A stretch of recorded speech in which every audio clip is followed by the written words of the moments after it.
নওগাঁ জেলায় বিএনপির দ্বিবার্ষিক কাউন্সিল, আর এই কাউন্সিল উপলক্ষে কিন্তু নওগাঁ জেলা কিন্তু একেবারে সাজ রবে সাজিত হয়েছে। এই মুহূর্তে আমি অবস্থান করছি নওগাঁ জেলার একেবারে যেখানে বিএনপির দ্বিবার্ষিক কাউন্সিল অনুষ্ঠিত হচ্ছে, আর অল্প কিছুক্ষণ পরে কিন্তু এই কাউন্সিল অনুষ্ঠিত হবে। ইতিমধ্যে কিন্তু সেই নওগাঁর প্রাণকেন্দ্র মুক্তির মোড় থেকে বালুডাঙ্গা বাস স্ট্যান্ড পর্যন্ত কিন্তু একেবারে পোস্টার, ব্যানার এবং ফেস্টুনে ভরে গেছে, আপনারা দেখতে পাচ্ছেন।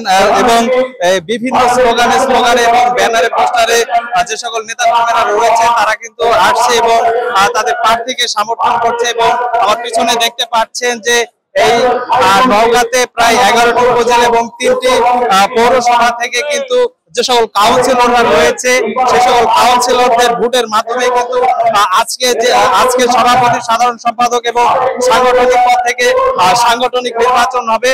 এবং তাদের ভোটের মাধ্যমে কিন্তু আজকের এই নির্বাচন একটু জানিয়ে দিতে চাই আপনাদের যে নওগাঁ জেলায় 11টি উপজেলা এবং 3টি যে পৌরসভা রয়েছে, এই 11টি উপজেলা এবং 3টি পৌরসভাতে মোট 1414টি কাউন্সিলর রয়েছে। তাদের প্রত্যক্ষ ভোটের মাধ্যমে কিন্তু আজকে যে দ্বিবার্ষিক সম্মেলন, এই দ্বিবার্ষিক সম্মেলনে ভোট অনুষ্ঠিত হবে এবং তারা নির্ধারণ করবে কে দিবে আগামী দিনের নেতৃত্ব এবং কার হাতে আগামী দিনের নেতৃত্ব।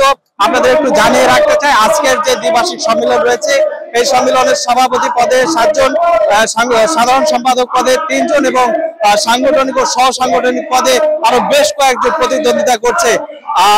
দুপুর 2টা থেকে নির্বাচন শুরু হবে, আর অল্প কিছুক্ষণ পরে হয়তো আমরা জানতে পারবো কে হচ্ছে আগামী দিনের এই নওগাঁ জেলা বিএনপির কর্ণধার, অর্থাৎ কার নেতৃত্বে চলবে নওগাঁ জেলা বিএনপি।